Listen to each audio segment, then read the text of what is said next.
السلام عليكم ورحمة الله وبركاته.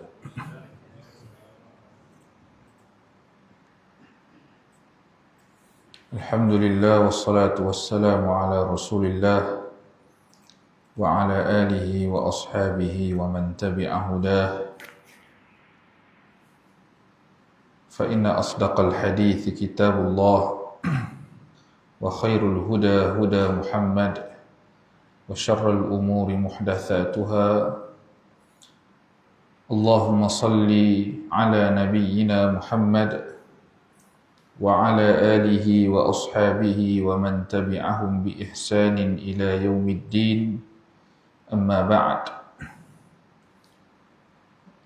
اللهم علمنا ما ينفعنا وانفعنا بما علمتنا وزدنا علما. Summa amma ba'd. Saya hormati warisan pimpinan masjid, Fadil Tuan Imam, yang dimuliakan para jemaah, tuan-tuan dan puan-puan yang dirahmati Allah sekalian. Alhamdulillah, kita bertemu kembali pada malam ini dalam kuliah Dwi bulanan ini untuk sama-sama kita tafaqquh fid din, memperdalami ilmu agama. Dengan kita mendalami ilmu agama ini, bukanlah untuk nak jadi ustaz. Kita mengaji agama ni bukan sebab nak jadi ustaz, bukan sebab nak jadi penceramah, bukan sebab nak tunjuk pandai depan orang, tetapi untuk menjadi hamba Allah Subhanahu Wa Taala yang sebenar, untuk kita kenal diri kita, dan untuk kita kenal kehidupan dunia ini, agama Allah Azza wa Jalla, dan untuk kita beramal kepada Allah di atas ilmu. Qul hadhihi sabili ad'u ila Allah ala basirah. Katakan wahai Muhammad, hadhihi sabili. Maksudnya apa yang Nabi buat, Nabi duk cakap, duk dakwahkan, semua ni Allah suruh Nabi sebut kat sahabat, kepada umat dia. Hadhihi, ini semua, sabili, jalanku, jalan hidup aku, ajaran aku, ajaran Al-Quran, Sunnah. Hadhihi sabili ad'u ila Allah ala basirah. Aku berdakwah kepada Allah ala basirah, di atas ilmu. Jadi untuk kita beribadah kepada Allah Azza wa Jal, hidup di atas muka bumi ini sebagai hamba Allah, berhajatkan kepada ilmu, supaya apa yang kita buat, apa yang kita imani, apa yang kita putuskan dalam keputusan hidup kita, selari dengan kehendak Allah pencipta kita, dan selari dengan kehendak Rasul sallallahu alaihi wasallam, Nabi yang dihantar kepada kita. Itu saja tujuan kita menuntut ilmu ni. Setengah orang dia cipta stigma dia sendiri dalam kepala dia. Aku tak mau ngaji banyak-banyak, sekali orang panggil ustaz pula. Lah. Aku tak mau ngaji banyak-banyak, sekali lagi banyak benda nak kena amal, dia kata. Dah tahu saya nak kena buat. Betul lah, dah tahu memang nak kena buat. Ilmu ni ada zakat dia. Yang pertama adalah amal, yang kedua adalah sebar. Orang yang tahu tapi tak amal, hukumnya haram, berdosa. Kalau dia mampu buat, dia tak buat, dia berdosa. Tapi orang yang ada peluang untuk ambil tahu hal ehwal agama ni, tapi dia tak mau ambil tahu, pun berdosa juga. Jangan duk ingat bila kita kata aku tak mau ngaji banyak-banyak, selagi aku banyak benda nak kena amal, dia duk ingat hak tu saja yang salah. Dia membiarkan diri dia jahil dalam keadaan peluang-peluang untuk mendalami agama, memahami agama, mengenali ibadah, mengenali Allah Azza wa Jalla. Duk ada depan mata dia, peluang belajar berada di sekitar dia, tapi dia tak mau. Maka dia pun bersalah dalam keadaan itu. Jadi saya nak mengajak tuan-tuan dan diri saya supaya kita tajdid niat kita. Tajdid maksudnya perbaharui niat kita. Kita belajar ini untuk beribadah kepada Allah Azza wa Jalla. Kata Imam Malik, al-ilmu la ya'dilu syai' idza khalasat an-niyah. Ilmu agama ni tidak ada yang boleh menandinginya jika ikhlas niat orang yang menuntut. Kalau kita mai dengar kuliah ni, mengaji ni, lepas maghrib, lepas subuh di masjid ni, dengan niat ikhlas, niat nak menuntut ilmu kerana Allah Ta'ala, nak kenal Allah Ta'ala, nak kenal syariat dia, nak kenal diri kita sendiri. Kata Imam Malik, la ya'diluhu syai'. Tidak ada yang boleh menandinginya. Maksudnya dari sudut fadilat, menuntut ilmu cukup besar. Sehingga kata Ibnu Abbas radhiyallahu anhuma, aku mengulang kaji hadis 1 jam lebih aku suka daripada aku beribadat sepenuh malam. Sebab fadilat duduk dengan ilmu lebih besar. Kalau kita beramal dengan satu amalan dalam tempoh yang lama, kita hanya dapat fadilat satu amalan tu saja. Tetapi dengan kita mendekati ilmu, daripada ilmu yang kita dapat itu boleh melahirkan pelbagai bentuk amal, dan ilmu tu boleh tersebar kepada ribuan orang. Dan kita lihat hari ini kita menyebut nama para ulama, para sahabat radhiyallahu anhum, para imam yang dah wafat lama dah, sampai lah kita sebut nama dia. Maksudnya apa? Ilmu yang mereka belajar untuk diri mereka mengalir sampai ke kita pada hari ini. Pahala pergi ke dia. Nampak? Kitab-kitab para ulama yang tertulis, yang tercetak dan tersebar, melepasi ratusan zaman. Masya Allah, pahala berpusu-pusu pergi ke kubur. Nampak tak? Fadilat ilmu. Satu orang bapa yang ajar anak dia baca Fatihah, daripada anak dia umur 5 tahun, 6 tahun, kemudian anak tu baca Fatihah tu dalam solat dia 17 kali sehari, sampailah dia besar. Setiap kali anak dia baca Fatihah, pahala pergi ke siapa? Pergi kepada anak dia yang baca tu, dan pergi kepada orang yang mengajar lah, bapa. Nampak tak? Tapi kalau bapa pun tak reti Fatihah, baca pun tak reti, kan? Maka tak ada lah fadilat tu. Faqidu syai' la yu'ti. Orang yang tidak ada apa-apa tidak boleh memberi apa-apa. Baik, malam ni kita nak masuk kitab baru. Bukanlah kitab, lebih pada kutaib, ringkas, kita kata nota, nota kecil karangan Syekh Profesor Dr. Saleh Ibn Abdul Aziz Ibn Osman Sindi, hafizahullah ta'ala. Syekh Saleh Sindi, satu orang tokoh ulama dalam bidang akidah di zaman ini, yang menetap di Saudi. Baru ni dia ada mai di Malaysia. Seorang tokoh yang mendalam, luas ilmunya dalam akidah. Kitab-kitab dia pun banyak.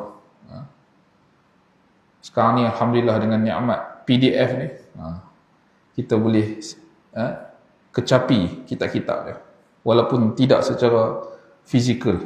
Baik, iaitu bertajuk Asyara Qawa'id fil Ibadah, 10 kaedah mengenai ibadah. 10 kaedah tentang ibadah. Itu terjemahan dia lah. Buku ini menceritakan tentang prinsip-prinsip utama ibadah. Dalam ibadah kita ni dia ada disiplin utama, maklumat paling penting, disiplin-disiplin utama yang perlu kita ketahui, ada 10 poin semua.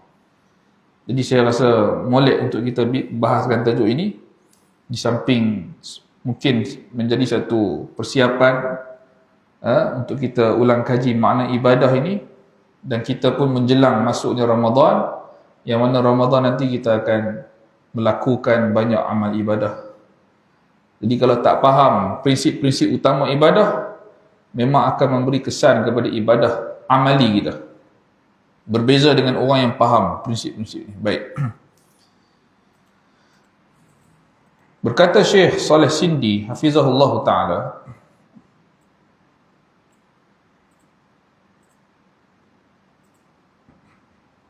setelah dia memulakan bukunya dengan muqaddimah, innal hamdalillah nahmaduhu wa nasta'inuhu wa nastaghfiruh ila akhir ayat.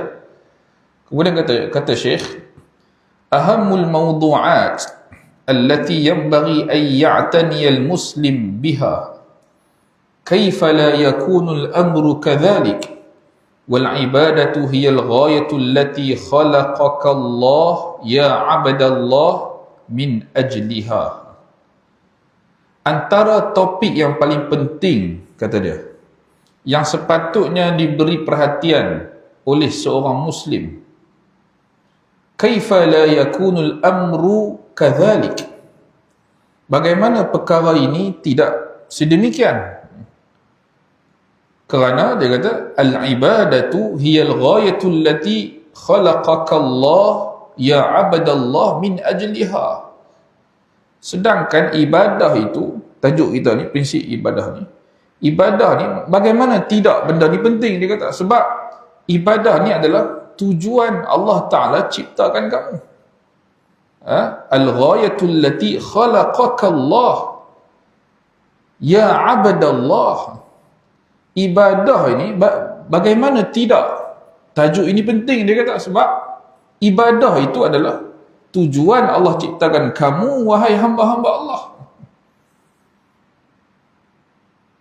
Allah ciptakan manusia ni untuk beribadah pada dia, kan?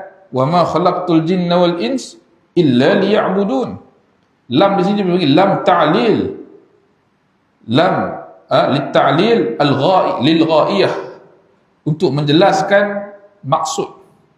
Tidak aku ciptakan jin dan manusia melainkan satu sebab, satu tujuan, liya'budun, untuk mereka beribadah kepada Allah Ta'ala. Allah tak sebut yang lain, untuk makan minum, untuk berfoya-foya, seronok, lalai, hidup enjoy sepanjang illa liya'budun, Allah kata, untuk beribadah. Cukup yang tu saja. Jadi bila kita kata Allah cipta manusia, hidupkan manusia di bumi ini untuk beribadah, maka tentulah memahami makna ibadah itu paling penting, sebab itulah tujuan Allah ciptakan manusia. Bila kita kata bincang tajuk ibadah ni penting, tuan-tuan, jangan kita anggap remeh hal ini. Jangan kita pandang sebelah mata. Takkan ustaz baru nak mengajak maksud ibadah? Ya, kita baru nak belajar maksud ibadah. Saya dah faham dah maksud ibadah. Betul ke? Nak kita test seorang-seorang.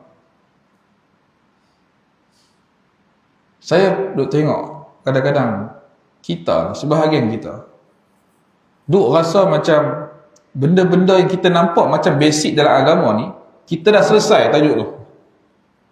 Seolah-olah macam dah selesai. Tapi sebenarnya sangat tak selesai. Kita hanya memahami perkara tersebut secara tasawur saja, secara gambaran kasar saja. Kita tak faham pun secara mendalam tentang satu istilah itu. Banyak kalau kita tengok dalam kepahaman masyarakat, dia duk guna dalam seharian, dia duk guna istilah-istilah tu. Istilah ibadah, istilah tauhid, istilah syirik, kan? Tapi bila kita tanya makna syirik apa, dia tak jelas. Iman, apa makna iman? Iman percaya di hati lah, dia kata. Sudah. Barakah, tanya apa makna barakah? Bila walaupun kita dah sebut ni tak berkat ni, hang ni tak apa nak berkat ni, bisnes hang. Bila tanya berkat apa, dia tak tahu. Sama juga dengan makna ibadah ni. Kadang-kadang kita membiarkan masa berlalu, umur kita meningkat dalam keadaan banyak mustalahat, istilah-istilah agama ni yang kita rasa macam faham, tapi sebenarnya kita tak faham. Kita hanya faham secara umum saja. Umumiyat, tasawurat. Ya, jadi sebab itu penting kita belajar. Jadi ini kelebihan lah untuk orang yang mai belajar. Dia dapat ilmu. Berbanding orang yang tak pernah hadir mana-mana kuliah pengajian, dia hanya guna istilah ni secara umum gitu je lah. Tapi bila tanya perincian, dia tak tahu. Baik. Anta, Syekh kata, ma khuliqta illa likai takuna abdan lillah. Kamu, dia kata, tidak diciptakan melainkan supaya kamu menjadi hamba yang beribadah kepada Allah. Kamu ni, Allah ciptakan kamu semata-mata supaya kamu menjadi hamba yang sembah Allah Ta'ala. Hamba yang ibadat saja. Ibadat di sini bukan merangkumi semayang saja. Hutang semayang saja baru sembah Allah. Baru ibadat kepada Allah. Tak. Hidup kamu seluruhnya tu untuk sembah Allah. Persoalannya, sejauh mana dalam realiti, kita masuk ke realiti, sejauh mana dalam realiti kehidupan kita ni, kita merasai kita menyembah Allah. Bila? Kadang-kadang kita rasa kita sembah Allah tu ketika tengah duduk sujud je, ketika takbiratul ihram, ketika nak sembahyang, ataupun ketika kita berdoa, zikir, ataupun ketika kita baca Quran. Adapun ketika mana kita berniaga, berurusan dengan manusia di luar pada masjid ni, di luar rumah kita, ataupun di rumah kita sendiri,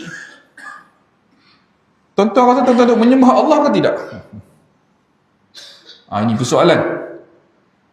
Syekh kata kat sini, Allah Ta'ala kata, engkau tak diciptakan melainkan untuk menjadi hamba yang beribadah pada Allah Ta'ala. Lah ni musim orang mengangkat tema Isra' wal Mi'raj. Isra' wal Mi'raj, banyak benda dalam Isra' wal Mi'raj ni. Tetapi antara benda besar yang selalu highlight adalah isu semayang. Selang setengah jam atau 25 minit, kita akan solat sekali. Bayangkan. Ada para ulama yang melihat untuk mencapai maksud ibadat tadi lah, sembah cipta manusia untuk menyembah Allah, maka relevan lah perintah tu. Faham tak? Relevan, maksudnya sesuai lah untuk capai maksud hidup untuk sembah Allah tu. Solat kat aku 50 kali. Setiap setengah jam solat, setiap setengah jam solat. Tak tidur kita. Memang tak tidur. Nampak tak tuan-tuan? Ni nak bagi faham. Tetapi dalam practical, reality, setelah berlakunya dialog Nabi SAW dengan Nabi Musa kata, umat kau takkan mampu. Sampailah dikurangkan sebanyak 5 kali pun Musa kata, umat kau takkan mampu. Nabi kata, sudahlah, cukuplah, aku dah malu nak berjumpa Allah Ta'ala, nak minta kurang lagi. Akhirnya tinggal 5 kali solat. Habis tu solat, satu solat 5 ke 10 minit saja, ataupun 15 minit paling lama. 15 minit kali 5 kali dalam 1 jam 15 minit. Habis tu masa yang lain nak buat apa? Nampak tak? Jadi ini persoalan-persoalan yang akan dijawab dalam artikel ni. Baik. Litaquma bihadhihi al-ibadati wa tuaddiyaha 'ala al-wajhi alladhi yuhibbuhu Allah. Maksud menjadi hamba yang beribadah kepada Allah ni ialah engkau litaquma bihadhihi al-ibadah, kamu melaksanakan ibadah ini, wa tuaddiyaha, dan menunaikannya, 'ala al-wajhi alladhi yuhibbuhu Allah, kamu buat dengan cara yang dicintai oleh Allah Ta'ala. فَأَيُّ عِلْمٍ يَفُوقُ الْعِلْمَ بِهَذَا الْمَوْضُوعِ. Syekh kata, Maka ilmu apakah lagi yang mengatasi tajuk ini? Ilmu apa lagi yang lagi penting daripada tajuk ni? Saya tanya. La syakka anna hadha min ahammi ma yanbaghi.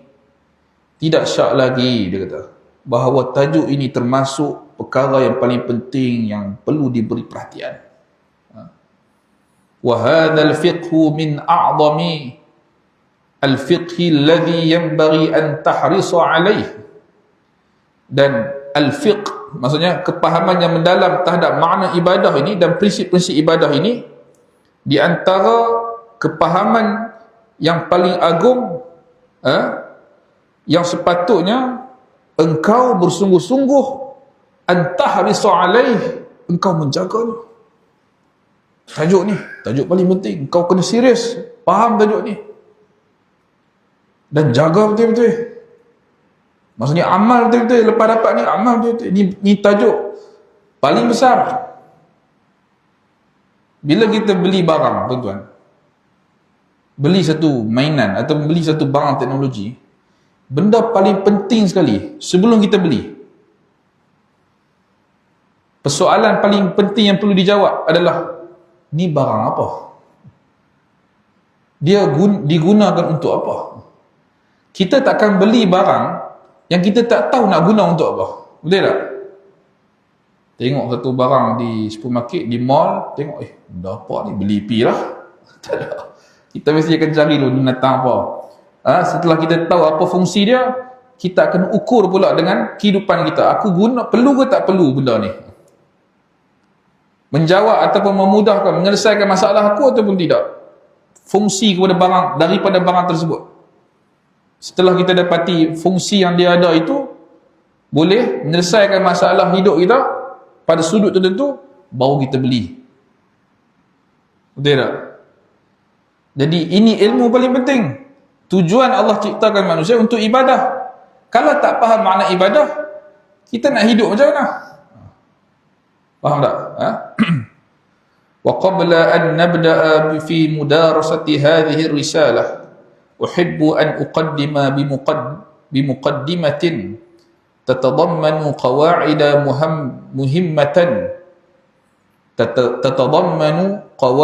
muhimmatan fil ibadah.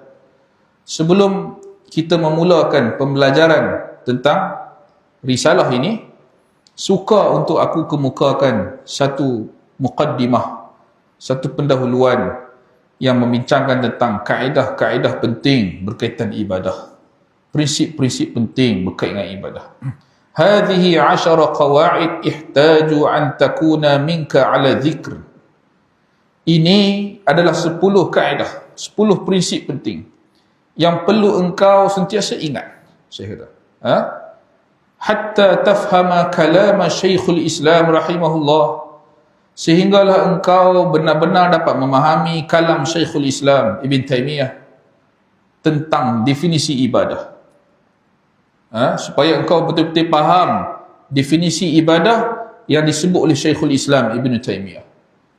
Saya akan sebut ta'rif Ibn Taymiyah. Bal hatta tafhamu mawdu' al-ibadata 'ala al-wajhi alladhi yanbaghi.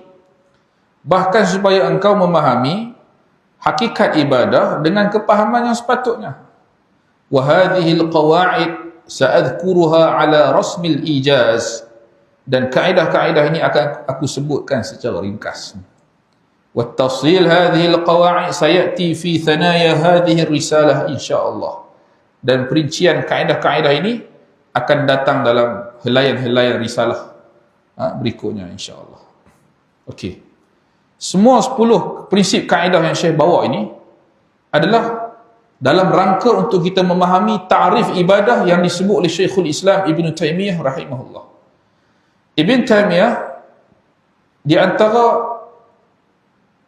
antara keunikan dan sumbangan besar beliau dalam dunia ilmu, khususnya dalam bidang akidah, tauhidul ibadah ini, ialah Ibn Taymiyah telah mendatangkan satu definisi ibadah yang sangat hebat, yang sangat lengkap, jami', mani', satu istilah, satu definisi yang begitu sempurna, dan dipakai oleh para ulama yang datang selepasnya, sama ada daripada aliran dia ataupun aliran yang berlawanan, semua ambil ta'rif Ibn Taymiyah dalam menjelaskan makna ibadah.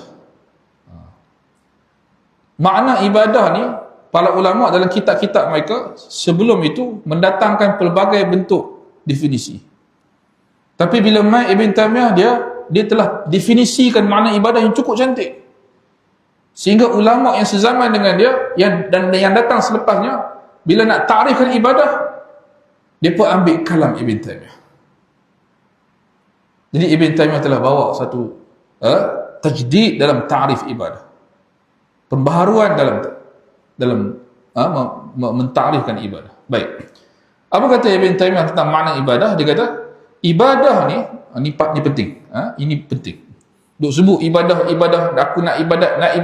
Apa dia ibadat tu? Ni. Kena faham definisi. Dan pegang makna ni sampai mati. Kata Syekhul Islam, al-ibadatu hiya ismun jami'un likulli ma yuhibbuhu Allah wa yardah, likulli aqwal wal af'al al-zahirati wal batinah. Makna ibadah ialah ismun, dia kata. Kalimah ibadah itu, al-ibadatu itu adalah kata nama, kata Ibn Taymiyah. Yang mana kata nama istilah ibadah itu jami'un, dia menghimpunkan likulli, keseluruhan ma yuhibbuhu Allah wa yardah, semua perkara yang Allah suka dan redha, min kullil aqwal wal af'al, daripada seluruh ucapan-ucapan dan perbuatan-perbuatan, az-zahirati wal batinah. Perbuatannya ada dua kategori, zahir dan batin. Ibadah ni apa maksud dia? Kata Ibn Taymiyah, ismun, kata nama, istilah yang menghimpunkan semua perkara yang Allah suka dan redha daripada semua bentuk ucapan dan perbuatan, sama ada perbuatan zahir atau perbuatan batin. Senang kata, ni saya terang cara orang kampung lah, nak bagi faham. Ibadah yang dimaksudkan oleh Ibn Taymiyah ni adalah perbuatan. Ibadah ni apa dia? Perbuatan zahir dan batin, yang Allah suka dan redha. Itu maksud ibadah. Ibadah ni apa dia?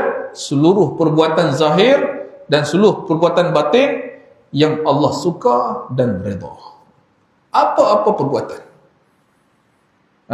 Perbuatan zahir yang dimaksudkan adalah anggota badan, a'mal jawarih ataupun af'al jawarih, perbuatan-perbuatan anggota yang melibatkan anggota badan. Tangan boleh buat apa? Boleh menggenggam, boleh hayun, boleh memukul, mata boleh melihat, boleh menundukkan pandangan, boleh menahan pandangan. Itu amalan mata.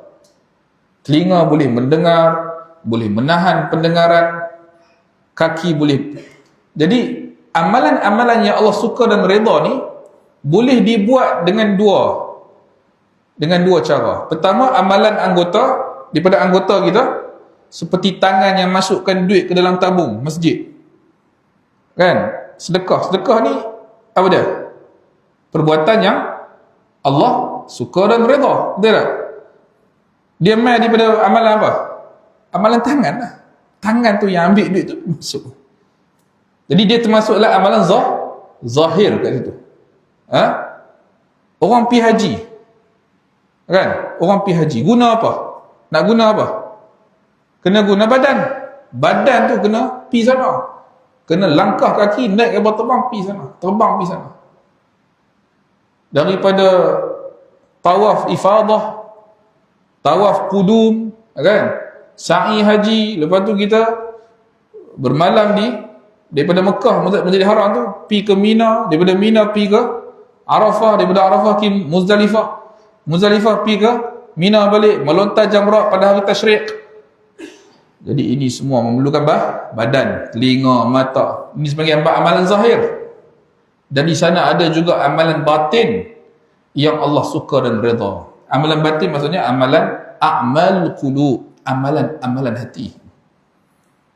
Di samping anggota badan boleh beramal, boleh beribadat pada perkara yang Allah suka dan redha, demikian juga hati ni boleh beribadat, boleh beramal, boleh bekerja, boleh berbuat pada perkara yang Allah suka dan redha. Apa contoh amalan hati yang Allah suka dan redha? Apa dia? Cinta kepada Allah. Mencintai ni perbuatan hati. Ar-raja, kita berharap pada Allah Ta'ala. Kita boleh berharap kepada sesiapa yang kita nak harapkan, tapi hati kita memilih untuk meletakkan harapan pada Allah. Moga Allah ampunkan kita, moga Allah bagi pahala kita, moga Allah bagi rezeki kita, moga Allah, harapan, kita meletakkan harapan pada dia. Itu dipanggil amalan hati tu. Nampak tak? Di samping tu juga amalan hati dan amalan anggota ini, dia ada juga belah yang Allah tak suka dan Allah tak redha. Tangan tiba-tiba duk pergi pegang perempuan bukan mahram. Itu amalan tangan, amalan zahir. Allah suka, Allah redha. Tak suka dan tak redha, maka dia bukan ibadah. Demikian juga amalan hati, ada sisi yang Allah tak suka dan tak redha. Seperti apa? Amalan hati yang buruk, apa dia? Hasad dengki contohnya. Hasad dengki. Nikmat yang ada kat orang lain, dia nak hilang nikmat tu, main kita nikmat tu. Benci kat orang, marah, su'uzzan, kan, buruk sangka dengan orang. Ini amalan hati, buruk sangka. Amalan kaki ke? Amalan tangan, buruk sangka. Amalan hati, tapi dia Allah tak suka dan tak redha. Husnuzan bersangka baik amalan hati yang Allah suka dan redha. Jadi faham tak makna ibadah ni? Bila kita kata ibadah, maksudnya adalah perbuatan yang zahir ataupun yang batin yang Allah suka dan redha. Jadi bila kita kata hidup untuk beribadah pada Allah Ta'ala, maksudnya daripada awal kita bangun pagi sampai tidur malam di malam hari, kita memastikan semua perbuatan zahir dan perbuatan batin kita berada dalam skop yang Allah suka dan Allah redha semata-mata. Itu makna jadi orang Islam. Itulah maksud agama Islam. Menjadi Muslim ni maksudnya memastikan setiap amalan anggota dan amalan hati kita berada dalam parameter yuhibbuhullah wa yardah, yang Allah suka dan redha, daripada amalan hati ataupun amalan anggota. Hidup kita ni tak lari daripada dua tu, amalan hati dan amalan anggota. Satu orang yang tak ada telinga, tak ada mata, tak ada kaki, tak ada tangan, dia boleh beramal tak? Boleh. Kalau tak ada semua dia punya anggota, panca indera dia, anggota dia masih boleh beramal dengan amalan hati. Nampak tak? Sebab tu bila kita baca Quran, kita jumpa istilah beramallah, wa qul i'malu, kata Allah. I'malu, beramallah. Ataupun dalam Quran banyak sebut perkataan amalus salih, illa alladhina amanu wa amilus salihat, orang-orang yang beramal salih. Jadi bila sebut beramal salih, ataupun Allah perintahkan beramallah, jangan kita duk bayang yang anggota saja, amalan anggota tu, sembahyang, sedekah, puasa, zakat, haji, zikir, baca Quran. Jangan duk bayang satu saja, jangan lupa amalan yang kedua. Dia panggil amalan batin, amalan hati. Malah para ulama seperti Ibn Taymiyah, Ibn Qayyim dan selainnya mengatakan amalan hati a'zam min a'malil jawarih. Amalan hati lebih besar dari amalan anggota. Malah amalan anggota, ini satu kaedah yang kita akan belajar nanti. A'mal jawarih la tanfa' biduni a'malil qulub. Amalan anggota ni tak ada manfaat, tak memberi apa-apa manfaat kecuali dengan amalan hati. Sebab hati ni lubbul ibadah, tempat asal ibadah. Tempat terbitnya ibadah di hati. Dan hati ni tempat pandangnya Allah Subhanahu wa taala. Baik. Kita tengok kaedah yang pertama pada malam ni. Awalan, anna ibadata laha qaidan. Syekh kata. Pertama, ibadah ni ada dua syarat. Bila kita kata nak beramal ibadah, aku nak beribadah, ibadah tu ada dua syarat.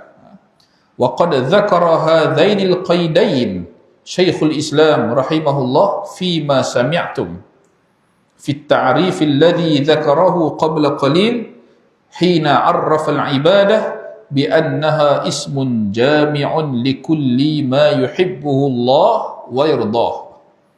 Syekh kata, kedua-dua syarat tersebut telah pun disebutkan oleh Syekhul Islam Ibn Taymiyah rahimahullah sebagaimana yang kita dengar tadi, dan dalam ta'rif yang Ibn Taymiyah kemukakan, dia kata ismun jami'un likulli ma yuhibbuhu Allah wa yardah.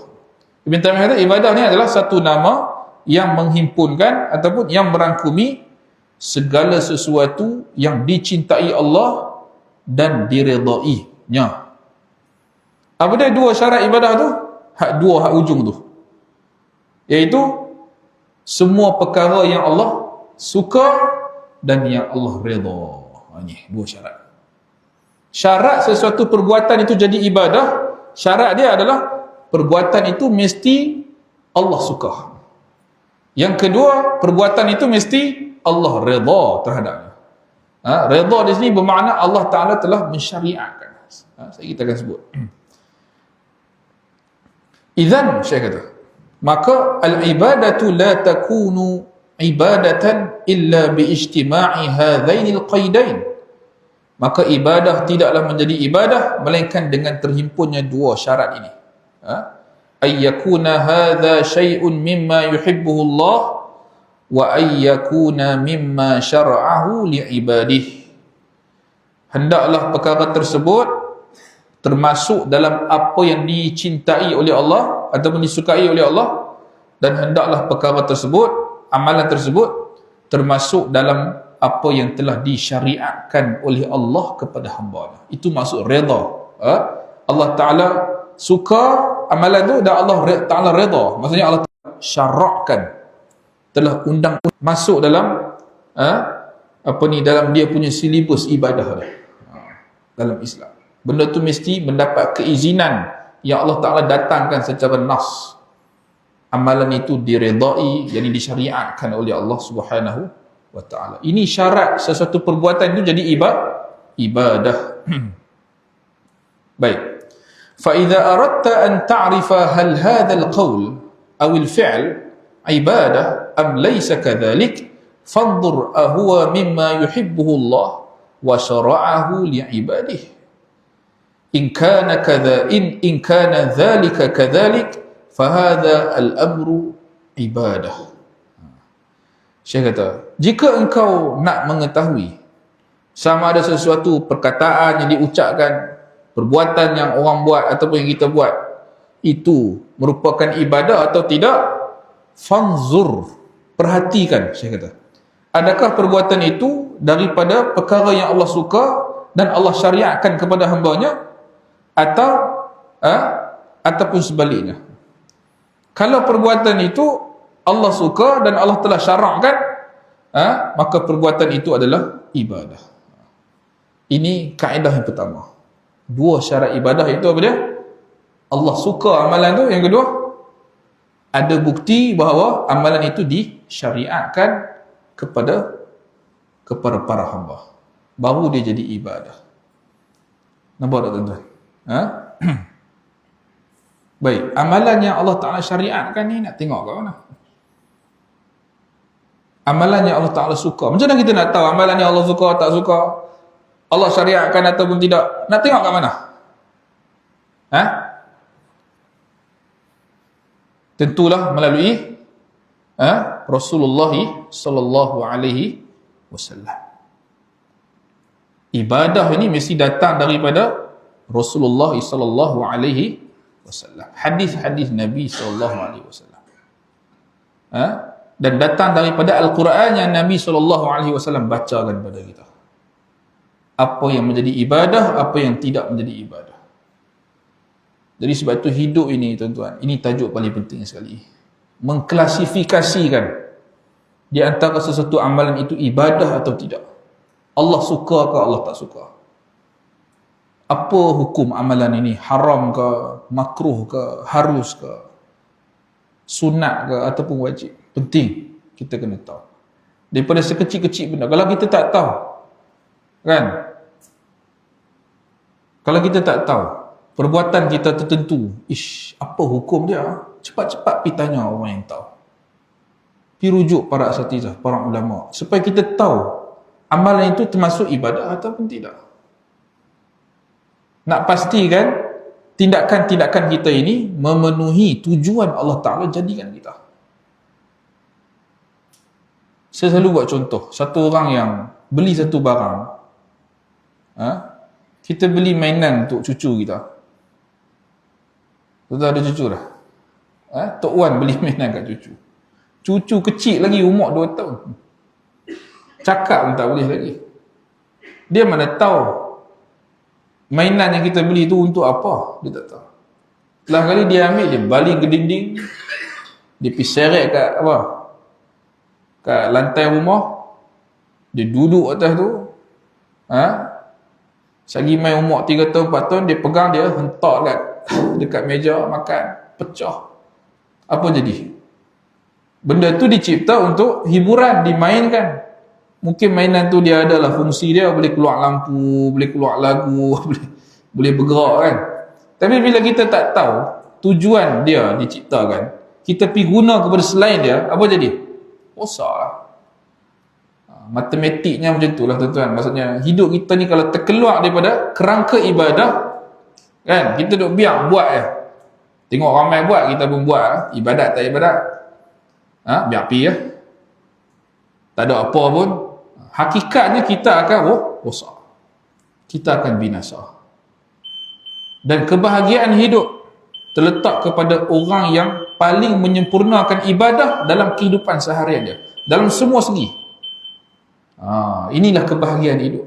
Orang yang merasai dia menyembah Allah, berada dalam daerah perkara yang Allah suka dan redha daripada perbuatan zahir dan batin, inilah orang paling bahagia sekali. Inilah orang yang paling baik sekali. Di sinilah kejayaan hidup.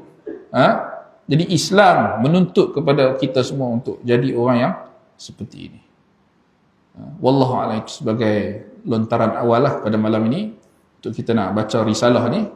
InsyaAllah kita akan cuba habiskan sehinggalah sebelum Ramadan, insyaAllah. Wallahu a'lam bissawab. Wabillahi taufiq wal hidayah. Assalamualaikum warahmatullahi wabarakatuh. Kalau ada soalan, saya buka lepas azan, insyaAllah.